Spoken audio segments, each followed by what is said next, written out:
ओम नमः शिवाय। शिव जी सदा सहाय। ओम नमः शिवाय। गुरु जी सदा सहाय। जय गुरु जी। शुक्राना गुरु जी। संगत जी, गुरु जी का कितना शुक्राना करे उतना कम है। संगत जी, एक छोटा सा प्यार से शुक्राना सत्संग करता हूँ शेयर में। संगत जी, मैंने जैसे गुरु जी का नाम लेके कुछ भी काम करता हूँ ना, मेरा वो सफल हो जाता है। बीच में संगत जी ऐसी परिस्थितियां आई थी कि गुरु जी ने मेरे को बताया कि तेरे खिलाफ तेरे ऑफिस में जाल बिछाया जाएगा तुझे फंसाने के लिए, लेकिन तू तू तू बेफिक्र रह, क्योंकि तेरा पिता तेरे साथ है। गुरु पिता तेरे साथ है, तू बेफिक्र रह। तो संगत जी, वो लोग बिछाते गए 3 महीने तक उन्होंने पूरा जोर लगा लिया, लेकिन गुरु पिता ने मेरा बाल तक बाका नहीं होने दिया। इसके लिए मेरे गुरु पिता आपके चरणों में कोटि कोटि शुक्राना। यह मेरा छोटा सा प्यारा सा शुक्राना सत्संग था।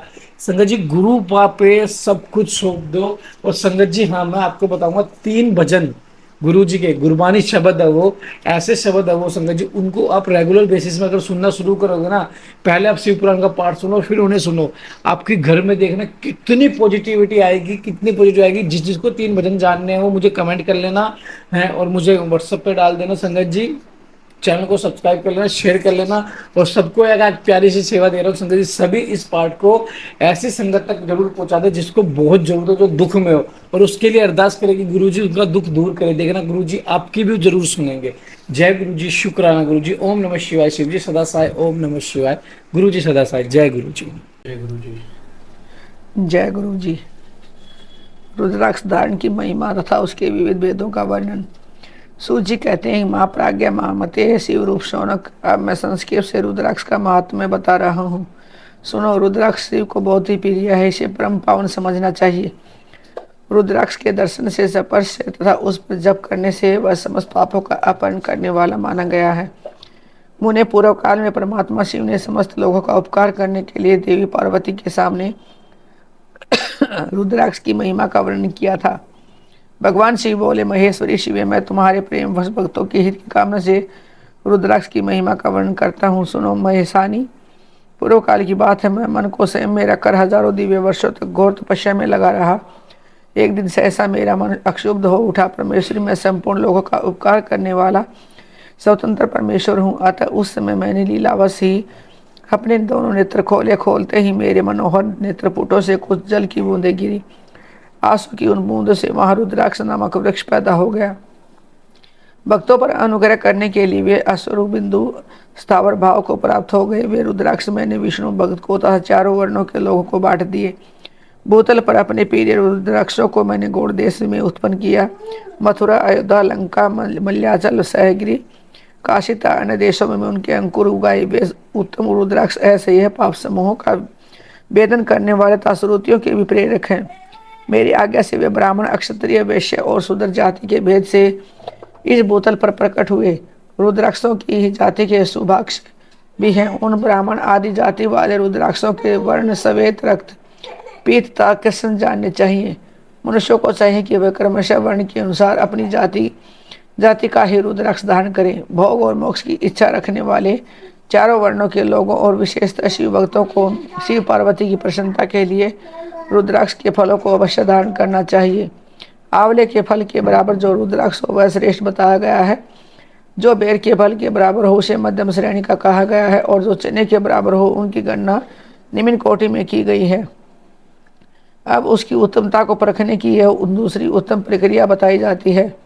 इसे बताने का उद्देश्य है भक्तों की हित कामना। पार्वती, तुम भली भांति प्रेम पूर्वक इस विषय को सुनो। महेश्वरी, जो रुद्राक्ष बेर के फल के बराबर होता है वह उतना छोटा होने पर भी लोक में उत्तम फल देने वाला तथा सुख सौभाग्य की वृद्धि करने वाला होता है। जो रुद्राक्ष आंवले के फल के बराबर होता है वह समस्त अरिष्टों का विनाश करने वाला होता है, तथा जो गुंजा फल के समान बहुत छोटा होता है वह संपूर्ण मनोरथों और फलों की सिद्धि करने वाला है। रुद्राक्ष जैसे जैसे छोटा होता है वैसे अधिक फल देने वाला होता है। एक एक बड़े रुद्राक्ष से एक एक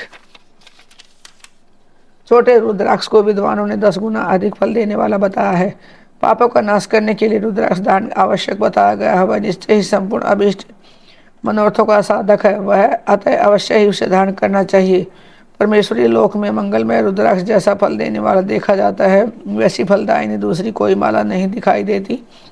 देवी सामान आकार प्रकार वाले चिकने, मजबूत, स्थूल, कंटक युक्त और सुंदर रुद्राक्ष अभिलिष पदार्थों के दाता तथा सदैव भोग और मोक्ष देने वाले हैं। जिसे कीड़ों ने दूषित कर दिया है, जो फूटा टूटा हो उसमें उभरे हुए दाने न हो, जो वर्णयुक्त हो, जो पूरा पूरा गोल न हो, इन 5 प्रकार के रुद्राक्ष को त्याग देना चाहिए। जिस रुद्राक्ष में अपने आप ही डोरा पिरोने के योग्य छिद्र हो गया हो, वही यहाँ उत्तम माना गया है। जिसमें मनुष्य के प्रियतम से छेद किया गया हो, वह मध्यम श्रेणी का होता है। रुद्राक्ष धारण बड़े बड़े पातकों का नाश करने वाला है। इस जगत में 1100 रुद्राक्ष धारण करके मनुष्य जिस फल को पाता है, उसका वर्णन सैकड़ों वर्षों में भी नहीं किया जा सकता। भक्तिमान पुरुष 550 रुद्राक्ष के दानों का सुंदर मुकुट बना ले और उसे सिर पर धारण करें। 308 दानों को लंबे सूत्र में पिरोकर एक हार बना ले। वैसे वैसे 3 हार बनाकर भक्ति परायण पुरुष उनका योगोपवीत तैयार करे और उसे यथास्थान धारण किए रहे। इसके बाद किस अंग में कितने रुद्राक्ष धारण करने चाहिए, यह बताकर सूत जी बोले, महर्षियों सिर पर ईशान मंत्र से, कान में तत्पुरुष मंत्र से, गले और हृदय में अघोर मंत्र से रुद्राक्ष धारण करने चाहिए। विद्वान पुरुष दोनों हाथों में अघोर बीज मंत्र से रुद्राक्ष धारण करें। उधर पर वामदेव मंत्र से 15 रुद्राक्षों द्वारा गुथी हुई माला धारण करें, अथवा अंगों सहित प्रणव का 5 बार जप करके रुद्राक्ष की 3, 5 या 7 माला धारण करें, अथवा मूल मंत्र से ही समस्त रुद्राक्षों को धारण करें। रुद्राक्षधारी पुरुष अपने खान पान में मदिरा, मांस, लहसुन, प्याज, सहीजन, लिशोड़ा आदि को त्याग दें। गिरिराज नंदिनी उमेश समेत रुद्राक्ष केवल ब्राह्मणों को ही धारण करने चाहिए। गहरे लाल रंग का रुद्राक्ष अक्षत्रियों के लिए हितकर बताया गया है। वैश्यों के लिए प्रतिदिन बारंबार पीले रुद्राक्ष को धारण करना आवश्यक है और शूद्रों को काले रंग का रुद्राक्ष धारण करना चाहिए। यह वेदोक्त मार्ग है। ब्रह्मचारी, वानप्रस्थ, गृहस्थ और सन्यासी सबको नियम पूर्वक रुद्राक्ष धारण करना उचित है। इसे धारण करने का सौभाग्य बड़े पुण्य से प्राप्त होता है। मुंह में पहले आंवले के बराबर और फिर उससे भी छोटे रुद्राक्ष धारण करें। जो रोगी हो, जिनमें दाने न हो, जिन्हें कीड़ों ने खा लिया हो, जिनमें पीड़ों ने योग्य छेद न हो, ऐसे रुद्राक्ष मंगलाकांक्षी पुरुषों को नहीं धारण करने चाहिए। रुद्राक्ष मेरा मंगलमय लिंग विग्रह है, वह अनंत गोतवार चने के बराबर लघुतर होता है। सूक्ष्म रुद्राक्ष को ही सदा प्रस्तुत माना गया है। सभी आश्रमों, समस्त वर्णों, स्त्रियों और शूद्रों को भी भगवान शिव की आज्ञा के अनुसार सदैव रुद्राक्ष धारण करना चाहिए। यतियों के लिए पर्णों के उच्चारण पूर्वक रुद्राक्ष धारण का विधान है। जिसके ललाट में त्रिपुंड लगा हो और सभी अंग रुद्राक्ष से विभूषित हो, तथा जो मृत्युंजय मंत्र का जप कर रहा हो, उसका दर्शन करने से साक्षात रुद्र के दर्शन का फल प्राप्त होता है। पार्वती रुद्राक्ष अनेक प्रकार के बताए गए हैं। मैं उनके भेदों का वर्णन करता हूँ। वे भेद भोग और मोक्ष रूप फल देने वाले हैं। तुम उत्तम भक्ति भाव से उनका परिचय सुनो। एक मुख वाला रुद्राक्ष साक्षात शिव का स्वरूप है। वह भोग और मोक्ष रूपी फल प्रदान करता है। जहाँ पर रुद्राक्ष की पूजा होती है, वहाँ से लक्ष्मी दूर नहीं जाती। उस स्थान के सारे उपद्रव नष्ट हो जाते हैं तथा जहाँ रहने वाले लोगों की संपूर्ण कामनाएं पूर्ण होती हैं। 2 मुख वाला रुद्राक्ष देव देवेश्वर कहा गया है। वह संपूर्ण कामना और फलों को देने वाला है। 3 मुख वाला रुद्राक्ष सदा साक्षात साधन का फल देने वाला है। उसके प्रभाव से ये सारी विद्याएं प्रतिष्ठित होती हैं। और 4 मुख वाला रुद्राक्ष साक्षात ब्रह्म का रूप है। वह दर्शन और सपर से शीघ्र ही धर्म, अर्थ, काम और मोक्ष इन 4 पुरुषार्थों को देने वाला है। 5 मुख वाला रुद्राक्ष साक्षात कालाग्नि रुद्र रूप है। वह सब कुछ करने में समर्थ है। सबको मुक्ति देने वाला तथा संपूर्ण मनोवांछित फल प्रदान करने वाला है। पंचमुख रुद्राक्ष समस्त पापों को दूर कर देता है। और 6 मुख वाला रुद्राक्ष कार्तिकेय का स्वरूप है। यदि दाहिनी भाव में उसे धारण कर लिया जाए तो धारण करने वाला मनुष्य ब्रह्म हत्या आदि के पापों से मुक्त हो जाता है। इसमें संशय नहीं है। महेश्वरी 7 मुख वाला रुद्राक्ष अनंग स्वरूप और अनंग नाम से ही प्रसिद्ध है। देवेशी उसको धारण करने से दरिद्र भी ऐश्वर्यशाली हो जाता है। 8 मुख वाला रुद्राक्ष अष्टमूर्ति व भैरव रूप है। उसको धारण करने से मनुष्य पूर्णायु होता है और मृत्यु के पश्चात शूलधारी शंकर हो जाता है। 9 मुख वाले रुद्राक्ष को भैरव तथा कपिल मुनि का प्रतीक माना गया है, अथवा 9 रूप धारण करने वाली महेश्वरी दुर्गा उसकी अधिष्ठात्री देवी मानी गई है। जो मनुष्य भक्ति परायण हो और अपने बाएं हाथ में 9 मुख रुद्राक्ष को धारण करता है, वह निश्चय ही मेरे समान देवेश्वर हो जाता है। इसमें संशय नहीं है। महेश्वरी 10 मुख वाला रुद्राक्ष साक्षात भगवान विष्णु का रूप है। देवेशी उसको धारण करने से मनुष्य की संपूर्ण कामनाएं पूर्ण हो जाती हैं। परमेश्वरी 11 मुख वाला जो रुद्राक्ष है, वह रुद्र रूप है। उसको धारण करने से मनुष्य सर्वत्र विजयी होता है। 12 मुख वाले रुद्राक्ष को केश प्रदेश में धारण करें। उसके धारण करने से मानो मस्तक पर 12 आदित्य विराजमान हो जाते हैं। 13 मुख वाला रुद्राक्ष विश्वदेव का स्वरूप है। उसको धारण करके मनुष्य संपूर्ण अभिष्टों को पाता है तथा सौभाग्य और मंगल लाभ करता है। 14 मुख वाला जो रुद्राक्ष वह परम शिव रूप है। उसके भक्तिपूर्वक मस्तक पर धारण कर लें। इसे समझ पापों का नाश हो जाता है। गिरिराज कुमार, इस प्रकार मुखों के भेद से रुद्राक्ष के 14 भेद बताए गए हैं। अब तुम क्रमशः उन रुद्राक्षों के धारण करने के मंत्र को प्रसन्नतापूर्वक सुनो।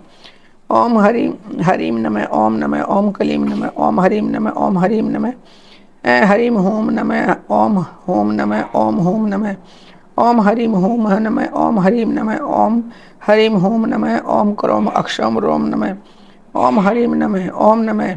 इन 14 मंत्रों द्वारा क्रमशः 1 से लेकर 14 मुख वाले रुद्राक्ष को धारण करने का विधान है। साधक को चाहे कि वह निद्रा और आलस्य का त्याग करके श्रद्धा भक्ति से संपूर्ण मनोरथों की सिद्धि के लिए उक्त मंत्रों द्वारा उन रुद्राक्षों को धारण करें। रुद्राक्ष की माला धारण करने वाले पुरुष को देखकर भूत प्रेत पिशाच डाकनी शाकनी तथा जो अनद्रोहकारी राक्षस आदि हैं वे सब के सब दूर भाग जाते हैं। जो कृत्रिम विचार आदि प्रयुक्त होते हैं वे सब रुद्राक्षधारी को देखकर सशंक हो दूर खिसक जाते हैं। पार्वती रुद्राक्ष मालाधारी पुरुष को देखकर मैं शिव भगवान, विष्णु देवी, दुर्गा, गणेश, सूर्य तथा अन्य देवता भी प्रसन्न हो जाते हैं। महेश्वरी, इस प्रकार रुद्राक्ष की महिमा को जानकर धर्म की वृद्धि के लिए भक्तिपूर्वक मंत्रों द्वारा विधिवत उसे धारण करना चाहिए। मुनीश्वर, भगवान शिव ने देवी पार्वती के सामने जो कुछ कहा था वह सब तुम्हारे प्रश्न के अनुसार मैंने कहे सुना। मुनीश्वर, मैंने तुम्हारे समक्ष इस विदेश्वर संहिता का वर्णन किया है। यह संहिता संपूर्ण सिद्धियों को देने वाली तथा भगवान शिव की आज्ञा से नित्य मोक्ष प्रदान करने वाली है। जय गुरु जी, शुक्राना गुरु जी। ओम नमः शिवाय। शिव जी सदा साई। ओम नमः शिवाय। गुरु जी सदा। संगत जी, किसी को भी अगर अपने नाम से लंगर सेवा करवानी हो, कोई भी आप बजट की चिंता मत करो। काफी संगत हमसे पूछते हैं कि संगत जी कितना बजट लगेगा। कोई बजट की चिंता मत करो। जितनी आपकी श्रद्धा, जितना आपका भाव, उतना आप कंट्रीब्यूशन कर सकते हो, वो सबको बराबर ही लगेगा। क्योंकि गुरु की सेवा में कभी देखते नहीं है क्या है क्या, बस सेवा करते हैं। जय गुरु जी, शुक्राना गुरु जी। ओम नमः शिवाय। शिव जी सदा साई। ओम नमः शिवाय। गुरु जी सदा साई। जय गुरु जी।